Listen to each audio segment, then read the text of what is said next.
네, 안녕하십니까. 비전교육학입니다. 사회인지학습 이론 포인트 6 여섯 번째 자기 강화에 대해서 한번 살펴보도록 하겠습니다. 자기 강화는 여기 보시는 것처럼 말 그대로 자기 자신이 받을 수 있는 강화물을 스스로 선정하고 그리고 목표를 성취했을 때 정해진 강화를 자기에게 적용하는 것을 바로 자기 강화라고 합니다. 여러분도 생각해 보시면 어렸을 때 스스로 누군가 어, 친구가 강화물을 받는 걸 보면서도 내가 저렇게 해야지 생각한 적도 있으시겠지만, 그 스스로 무언가 목표를 세우고, 이번 시험에는 난 이까지 해야 될 것 같아. 이까지 하면 나는 내 스스로에게 이런 거 보상을 줄 거야. 이렇게 정해보시면서 무언가 행동을 이끌어 나간 경험이 있으실 거예요. 이렇게 인간은 어떤 타인에 의해서 주어지는 광화물 외에도 스스로가 목표를 정하고 그 목표를 도달해서 얻을 수 있는 광화물을 정해 나가면서 스스로를 끊임없이 동기화시키는 자기 강화를 할 수 있는 존재다라고 우리가 정리해 볼 수 있습니다. 이 자기 강화가 중요한 이유는 제가 앞 시간에도 말씀드렸지만 메타인지 혹은 자기주도 학습 이런 것과 자기 강화라고 하는 것은 다 연관성 있는 어떤 키워드와 개념이라는 거죠. 그래서 스스로를 동기화시킬 수 있는 자기 강화는 스스로를 이끌어 나가는 핵심 포인트 중에 하나라는 점에서 우리가 꼭 알고 있어야 되는 핵심 키워드다라고 이렇게 정리해 볼 수 있습니다. 이렇게 스스로 행동에 대해서 후속 반응을 관리하는 이러한 자기 강화는 자신이 강화제를 선택하고 적용 기준에 대해서 결정을 하며 후속 반응을 적용하는 것을 배움으로써 자신의 행동을 조정할 수 있는 능력을 기를 수 있다. 여기 보시죠. 중요하겠죠? 자신의 행동을 조정할 수 있는 능력. 바로 이게 뭐 상위 인지나 혹은 자기조절 학습까지 다 연관되어 있는 키워드겠죠. 또한 강화제 제공자가 자기 자신이기 때문에 목표 행동이 일어날 때마다 즉각적으로 강화를 제공함으로써 행동의 전이와 일반화, 지속성을 증가시킬 수 있는 장점이 있다. 그래서 자기 강화의 장점은 또 이렇게 우리가 요약해 볼 수 있는 거죠.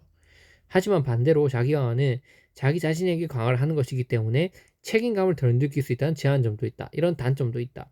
여기 보시면 저는 요즘에 좀 무언가 서술하는 형식이 좀 추상적이고 다만 열려 있고 이런 것들이 나오기 때문에 이 자기 강화 하나로만 어떤 키워드가 나올 수 있을 것 같아요. 정의를 줬고 자기 강화가 가지고 있는 장점과 단점을 한번 서술해 말하면 이 페이지에서 여러분이 숙지하신 거를 바탕으로 적어내시면 될 것 같습니다. 자기 강화 전략을 활용할 때에는 보통 4단계를 거칠 수 있다. 우선 얻는 데 필요한 기준을 설정하고 그 다음에 어떤 보상을 줄 것인 선택한 다음 자기가 수행한 것을 평가하고 보상을 제공한다. 이렇게 자기 강화의 단계에 대해서 서술하라고 한다면 이 부분을 여러분들이 서술해 주시면 될 것 같습니다.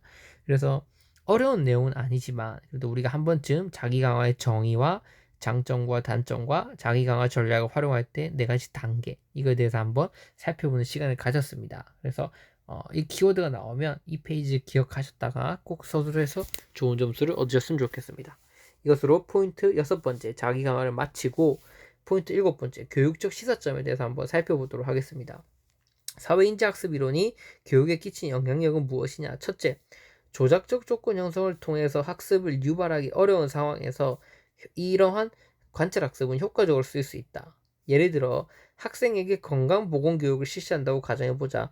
학생들이 올바른 행동을 할 때마다 강화를 제공하여 보건생활을 습관화하도록 만드는 것보다는 학생들에게 건강한 생활을 하기 위한 손 씻기, 목욕하기, 양치질하기, 편식하지 않기 등의 내용이 담긴 영상을 보여주고 학생들이 이와 같은 행동을 따라하는 것이 더 효과적일 것이다. 그래서 어떠한 경우에는 뭐, 목표 행동을 할 때마다 보상을 주는 게 적절할 수 있겠지만 이렇게 손 씻기 교육, 목욕하기, 양치질하기 이런 것들은 할 때마다 강화물을 제공하기보다는 그냥 영상으로 관찰학습 통해서 모델이 하는 걸 보여줌으로써 모델링을 시키고 그 모델이 그 역할을 했을 때 어떤 강화물을 받는지를 보여줌으로써 훨씬 효과적으로 학습을 이끌어 나갈 수 있다는 거죠. 그래서 조작적 조건 형성을 통해서 모든 학습을 하기 어려운 상황에서 이런 관찰 학습이 쓰일 수 있다는 그런 장점이 있으니까 꼭 알아두시기 바랍니다. 자, 두 번째, 강화와 벌의 사용에 있어서 일관성 있게 적용해야 한다.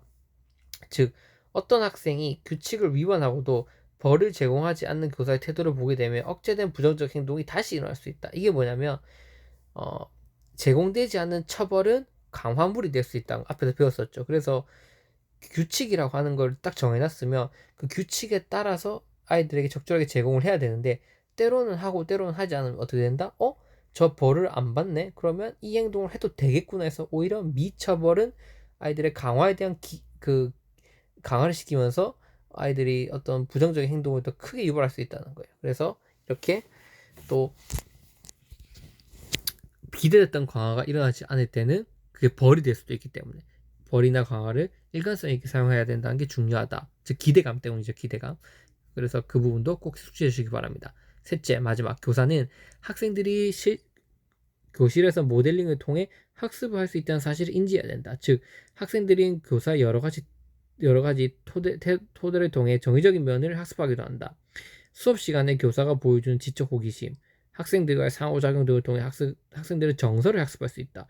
수학 시간에 수학을 진정으로 즐기는 교사의 모습을 보면서 학생들은 비슷한 흥분을 경험할 수 있다. 그래서 관찰학습도 마찬가지로 학습자가 끊임없이 교사를 모델링하고 있다는 거. 왜냐하면 강력한 모델의 특성으로 자기의 유사한 어떤 집단 속성을 가지고 도 중요하지만 유사하지 않지만 존경의 대상이 될 때 학습 효과가 커진다 그랬잖아요. 그래서 아이들은 기본적으로 교사들을 존경하고 있기 때문에 하는 행동 어떤 가르쳐 주는 거 우리 이끌어 나가준다는 점에서 항상 모델이 되고 있다는 점, 그래서 나를 통해서 무언가를 학습해 나가고 있다는 점, 이 부분을 숙지하고 그 중에서 특히 정의적인 면 또한 아이들이 나의 모습을 통해서 배워 나갈 수 있기 때문에 그런 부분들을 교사가 유의하고 다 이끌어 나갈 수 있는 어떤 교육적 방안이 우리 항상 생각하고 행동해야 된다는 점. 그래서 결국 요약을 해보면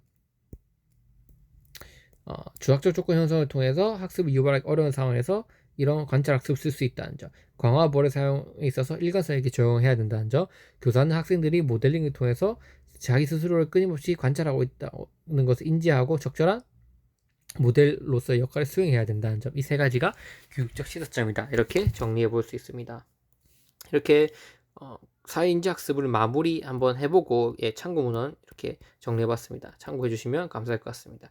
그리고 그 다음 시간으로는 우리가 이제 전이와 망각에 대해서 한번 배워본 시간을 갖도록 하겠습니다. 그리고 이런 것들이 학습 이론이 다 끝나고 나서 우리는 정의적 영역에 대한 것에 대한 교육 심리 파트를 배워보도록 하겠습니다. 이상으로 강의 마무리하도록 하겠습니다. 감사합니다.